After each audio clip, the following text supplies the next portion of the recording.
Hey, everybody, welcome to episode 2 of Pores and Perspectives with Harry Dunn. And listen, I'm so thankful for all the support that everybody gave me, the feedback, the words of encouragement after my inaugural episode. It was fantastic, and we're only going to get better. So thank you, everybody, for subscribing, supporting, and just being there and having my back while we navigate these tough times with a spirit, of course. And on the note of spirits, I couldn't listen. Everybody always says this phrase. It was a no brainer who I wanted to talk to when this happened. But this absolutely is a no brainer of the person that I wanted to have as my first guest on Pores and Perspectives with Harry Dunn, and that's no other than my friend Denver Riggleman. Denver Riggleman is first of all, he's just a great person as it is. But Denver also hosts a podcast called Truth in a Barrel, and that barrel happens to be filled up. And that one, Harry. And Denver After Dark, absolutely. But that barrel that I'm talking about happens to be filled with bourbon and a lot of truth too. So Denver, bourbon is near and dear to my heart. You are near and dear to my heart, and we both love. I guess it's crazy for us to say that we love politics in this world, but we also despise what is going on right now. So I couldn't be more thankful to have you on, and thanks for joining us. Oh man, buddy, I'm so proud to be here. And you said to be ready, so I want to let you know I'm ready. I have multiple liquors spread around. I'll probably have to pick one, which I have, which is the Blackback Rye whiskey, my wife's own concoction, because as you know, we're distillers, and our family's distillers. So the fact that I'm here with Harry, for everybody, this is an honor for me, man. I think the Thank you. world of you, and you know, and I know you're not afraid to go anywhere because you went to Ukraine, I went and to Ukraine with you, absolutely, and yeah. we're going to talk about that later on. But I'm so thankful for that opportunity. And while you talk about yours, I'm going to talk about what I have with me. I'm going to be drinking Jack Daniel's Single Barrel Select Rye Barrel Strength, and Oh my God, we both are riding it up today, we are buddy. ryeing it up today. But I am going to be having to drinking out of my Glencairn glass, my Truth in a Barrel Glencairn glass from Denver Riggleman's show. So I'm gonna go ahead and give that a pour, and going to go ahead and get started with today's episode. Absolutely. And people can see this is real. This is That's real. absolutely, my friend. Cheers to you, Denver. Cheers, brother. Mm. Okay, Ah, all right. So a lot of news to talk about. But first of all, just breaking in the last couple of minutes or hours, so depending on when you're watching, Jimmy Kimmel has been reinstated by ABC. Denver. I mean, I know immediately what goes into my mind. Did the dollar signs start shrinking, and did they see all the blowback that they were getting? Is that the reason why Jimmy Kimmel's back on the air? What do you say? I think there's a couple reasons. I would think that, he had 1.5 million viewers. Now I know, a lot of disinformation was out there, Harry, which, that's sort of my thing, that Yeah, he only had a couple 100,000, but that was just on a specific demographic. And that was the far right putting out misinformation. Well, it was deliberate as disinformation. But I think that was the first thing. The second thing, I don't know if you saw this viral thing going where people were getting rid of their Disney Plus subscriptions, right? They were just absolutely. pulling them back and saying, we're not gonna pay for Disney anymore. And ABC was getting so much blowback. And you got to remember, ABC had already capitulated once. Remember, Harry? They sure They did. paid money for George Stephanopoulos, which was ludicrous. And now Trump is using that to attack ABC. He attacked John Carl, friend of ours, right? Yep, yep. Jonathan Carl, while he was sitting there in the White House. And I think what happened was, I think it was these multiple pressure points. But my guess is too, and what's scary is how neutered is Jimmy going to be, Harry, when he actually gets back on air. So I think it was a combination of things. And I do believe they probably have a bias monitor, which should scare the shit out of everybody. But I think they probably have a bias monitor in place for Jimmy specifically. And maybe there's some things like that, but I hope not. I hope that Jimmy can go back and be Jimmy, but we'll Yeah. see.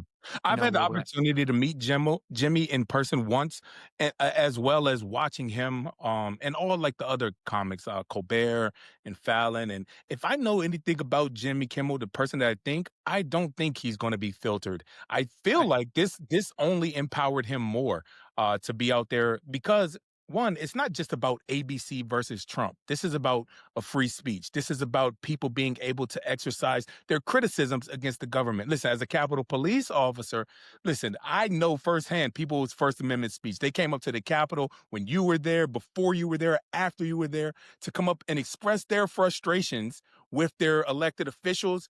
And that's what ABC is able to, or not even ABC, just Jimmy Kimmel is able to do just as an individual. So what danger does it do for free speech and censoring free speech?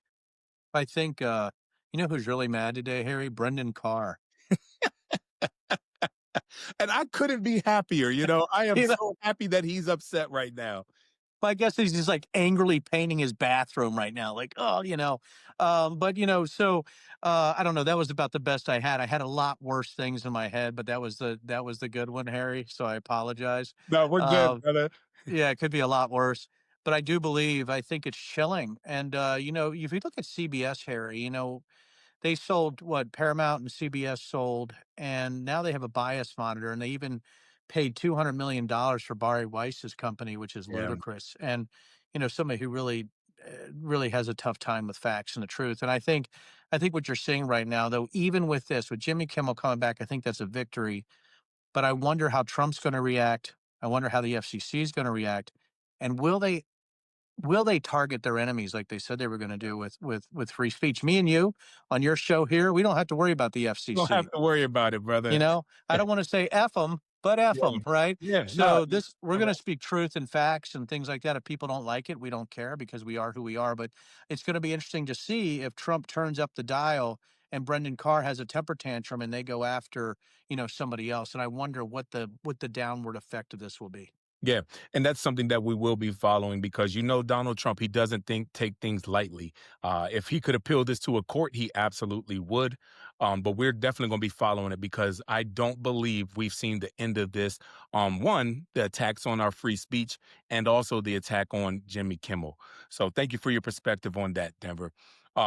Moving on, there's a lot. This story baffles me right here. Tom Homan.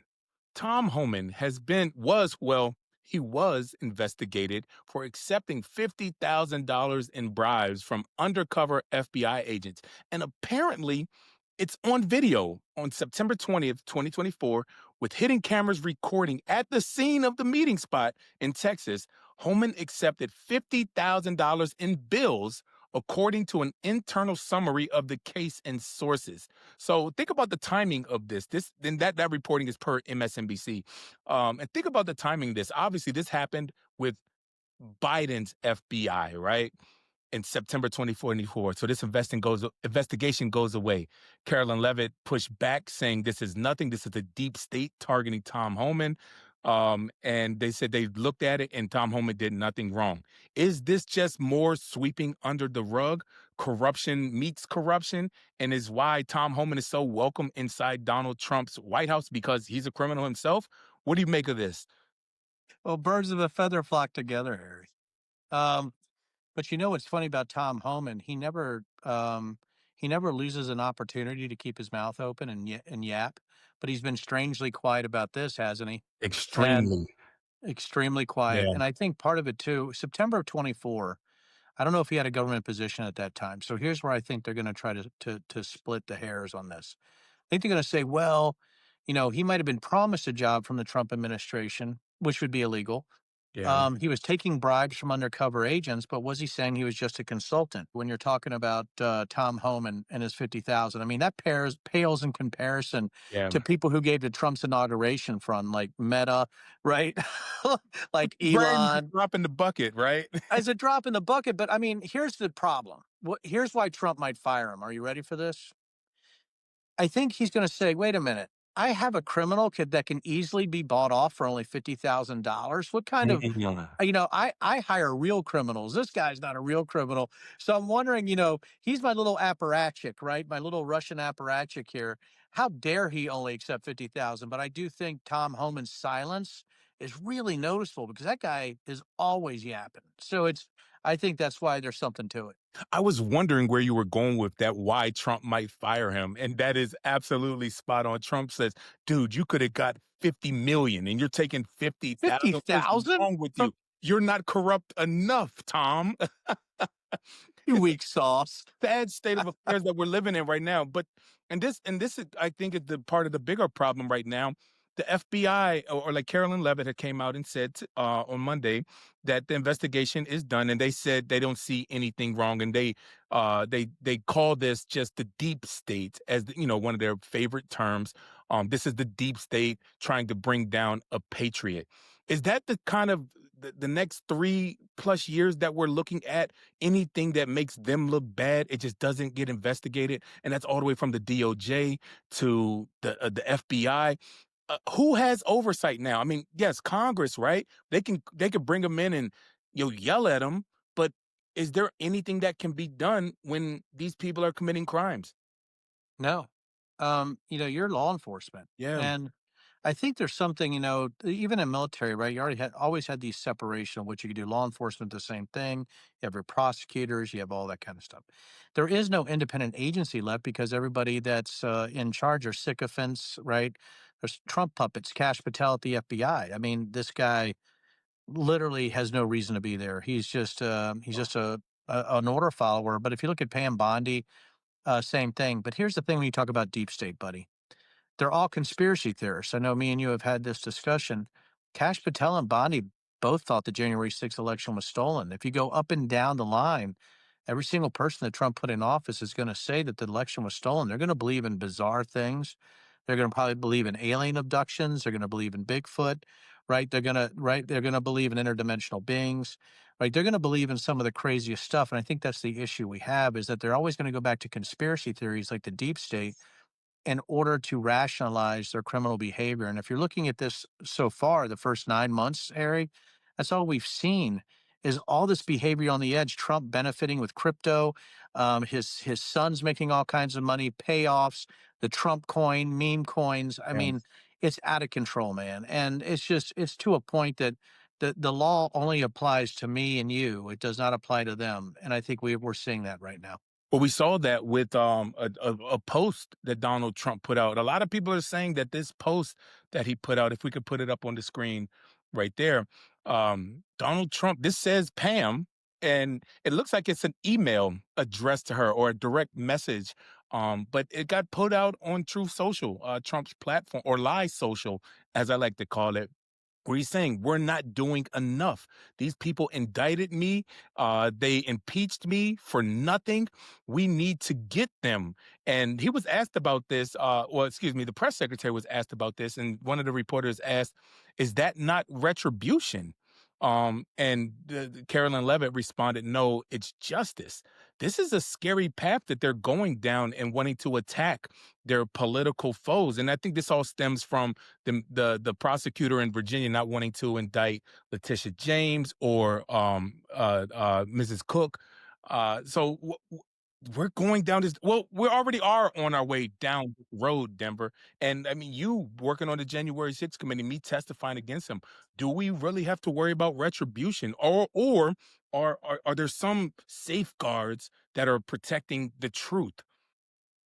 You know, it's so amazing what you just said there. And I think when you're looking at Carolyn Levitt, she's going to say exactly what Trump wants her to say. First of all, right? She's so whacked out, right? She's so down the line. She's even getting work done now to look like everybody else in the administration. It's almost like Mar-a-Lago face, right? Everybody wants to look exactly the same for some reason, and it's a little bit weird.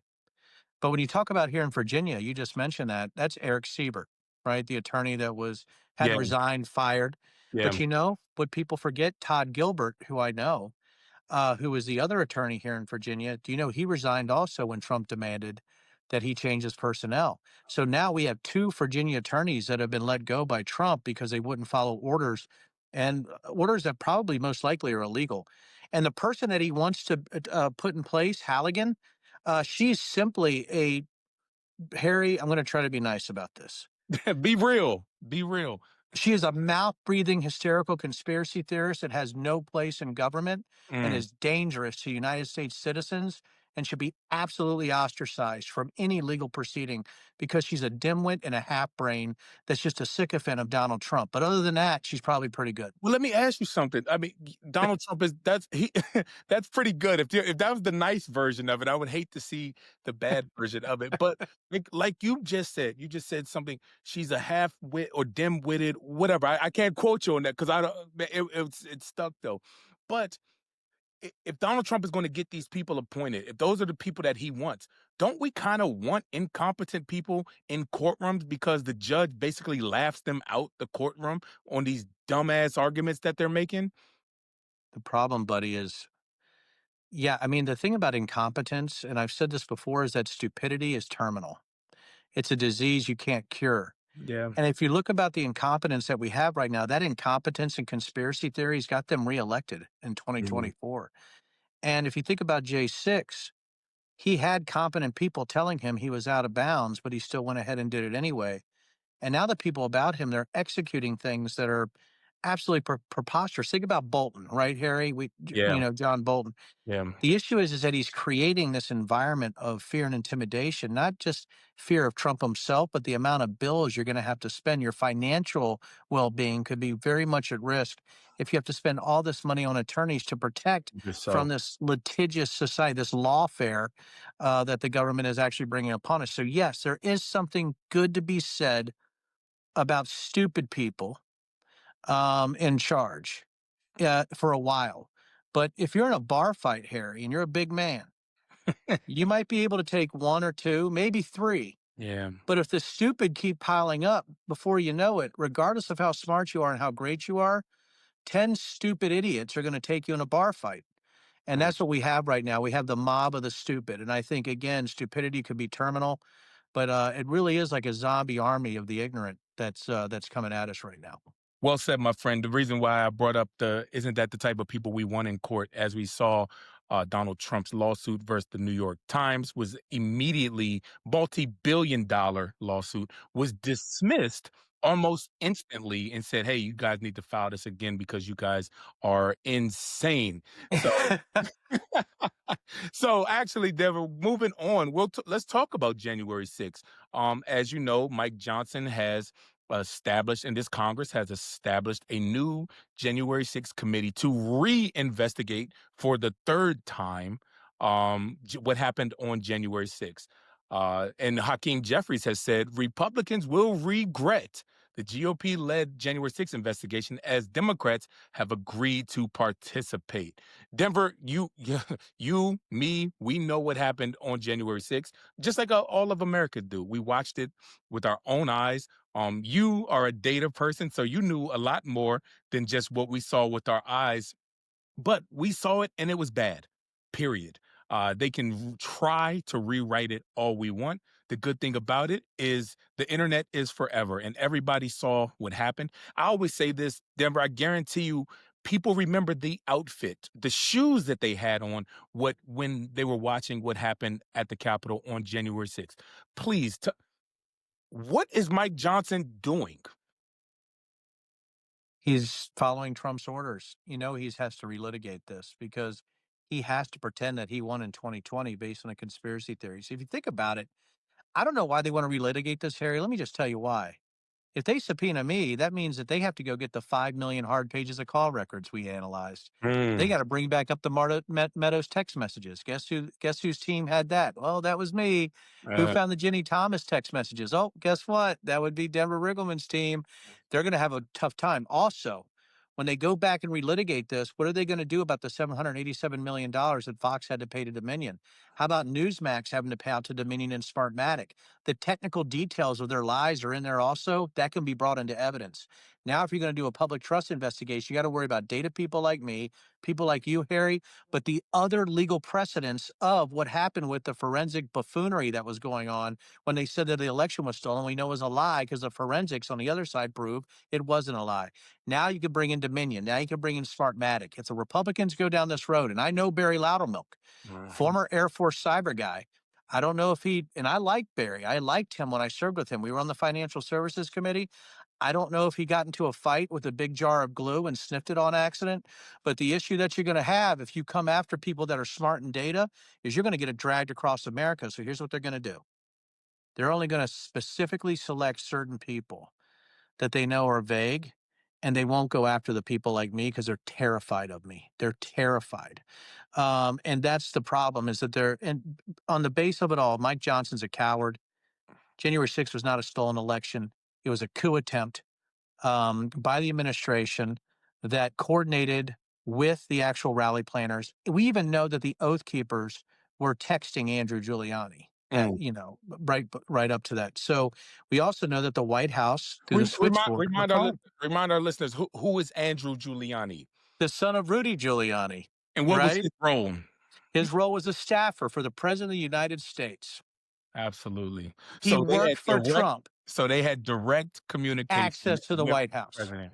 So Insane. we know all this. So if they want to do this, just remember sometimes you get what you wish for, and sometimes somebody brings a million-pound shit hammer to a fight. Mm. And that's what happens, right? When you have data and you have forensics. Awesome, awesome. Well, not for them. So let Not me for ask you two things. They are going to cherry pick basically what they want to do with this investigation, what they want to uncover. They're going to cherry pick it because if they really were transparent about it, all roads would lead to Donald Trump for okaying this, instigating this, which is why he was charged by Jack Smith with the crimes and the recommendation from the committee to be charged for his actions on January 6th. So all roads, so they're obviously going to cherry pick that. So they want to rewrite what happened. So that's what they want to do. Now touch on this, Denver, because this has been one of the biggest pieces of bull crap I've seen out there on the internet. The January 6th committee deleted all of the information, all of the witness interviews. They deleted everything. They did not hand it over. Literally, Denver, when I Google January 6th, it auto computes for me when you type it in on your computer, January 6 files. And it literally takes you to where they are archived, where you can look at the January 6th committee chaired by Congressman Benny Thompson. You can find all of it. uh Where are they getting that y'all deleted and erased the information? Where does that stem from? I think a lot of it has to do with, I think there was some lost data. We know that my phone data cannot be found, which is lots of data, Mm, but that was under purview. And what people forget when you do know how it works, that was under purview of House admin and House rules, which means the Republicans have that data. So where is it? So the mm. Republicans have been in charge for a long time, Harry, already, right? So Yeah, this isn't what? their first. This isn't the first time that That's Republicans right. been in charge since So January 6th. I think also that the database that they were using, and I'm very familiar with it, each specific compartment had to be encrypted. Mm. My guess is that they messed up some of the encryption keys. The Republicans didn't know how to access it and accidentally deleted it.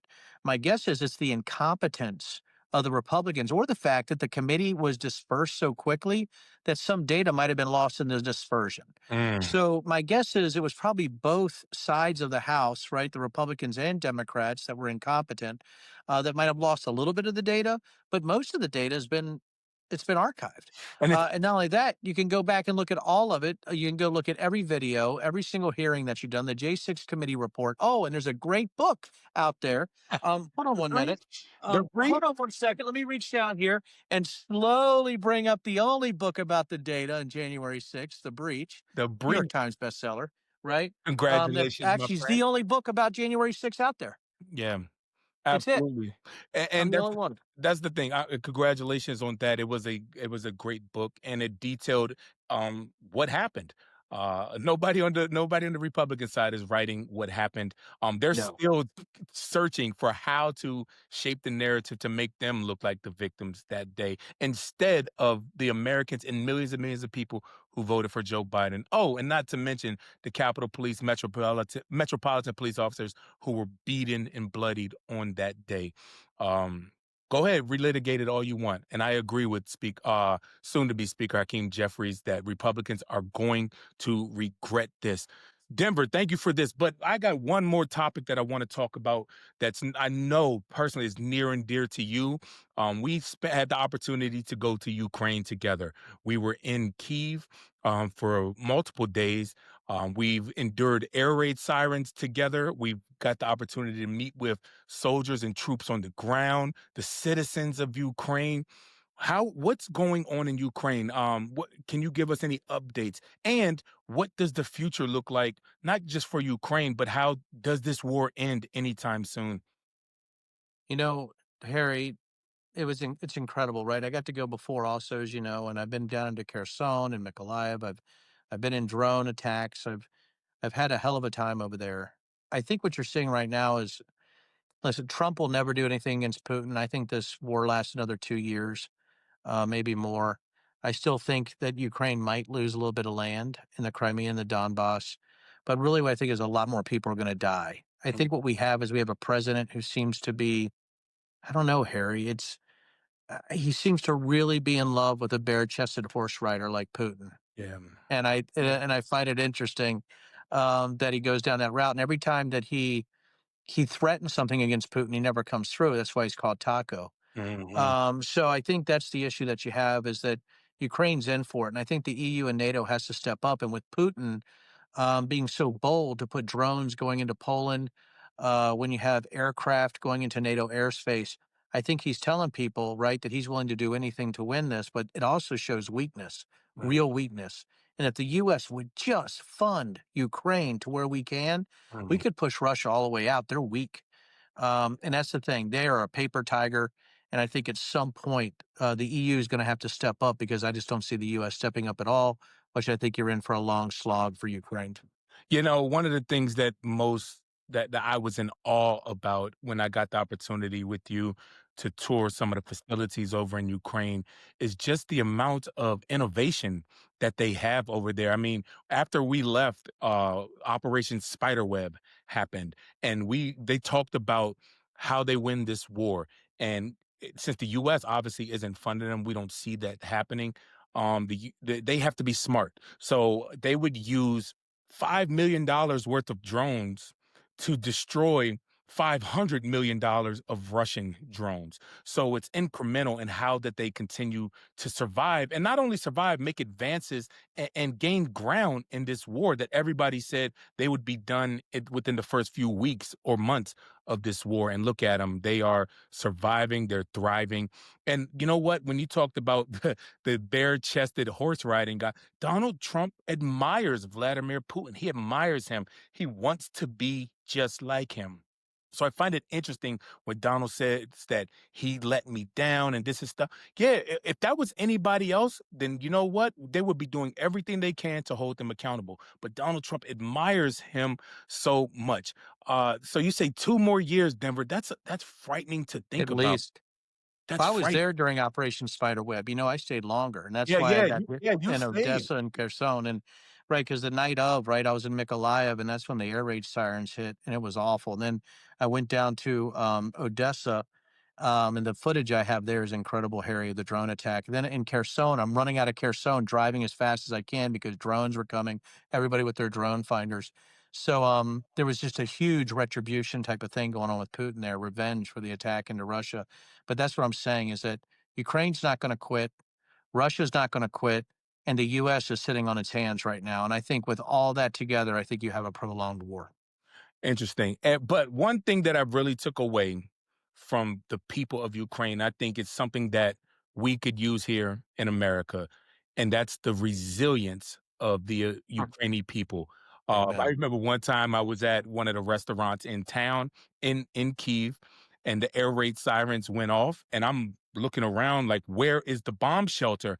And the people just going along with their life like it was nothing. And they looked at me, they called like a little they said a Ukrainian word, but they called me a pansy, basically, and were laughing at me. And I chuckled back and I asked them, are you all just used to this? Are you all used to it? And they said they don't get used to it. They just refuse to cower, to cave, to live in fear. And that just gave me so much hope. And I think it could translate what's happening now in the US. Everybody's afraid. These companies are capitulating and everybody's bending the knee. But if we can learn anything from the Ukrainian people, it's just about resilience. Well, the fact you're doing this show and what you've done, Harry, means you're not bending the knee, and I'm so glad you started this podcast and show. I think it shows who you are. You should be out there more often, man. Well, You know, thank you, my friend. you really should. And me being your, I think, first guest, right, on Yeah, the show, yeah. sort of stunning. I'm like honored. I really am. I'm honored, especially the fact that we get to drink whiskey too. I mean, it's a good day. It doesn't get more better than that. Denver, thank you so Yeah. much for being my first guest, for being my friend, for being a fighter out there, for doing whatever we can to save this country, which I believe is worth fighting for. So thank you to my friend Denver Mickelman. Please check him out on Truth in the Barrel and Denver After Dark. And please check out his book, The Breach, which was the only account of the January 6th committee. Thank you so much. Have a great day. Cheers, Mr. Dunn. Cheers, Thank my you, sir. friend. Hey, y'all. Thanks for checking out this episode of Pores and Perspectives with Harry Dunn, where we mix honest stories, bold opinions, and real talk about politics, society, and everything in between. Our conversations often delve into issues that can be overwhelming or stressful sometimes, even forcing people to turn to alcohol as a way to cope. If you need something to depend on, let's depend on each other. We believe in open, honest dialogue and supporting each other through tough times. We aim to explore the complexities of political and social issues while acknowledging how they impact our mental health and coping mechanisms. We want to foster understanding and community, sharing stories and perspectives that might resonate with those feeling a little bit overwhelmed or pressured. Join us for candid conversations, fresh perspectives, and a little bit of chaos. Just remember, please, please, please consume your alcohol responsibly and know that you are not alone facing life's challenges. Cheers.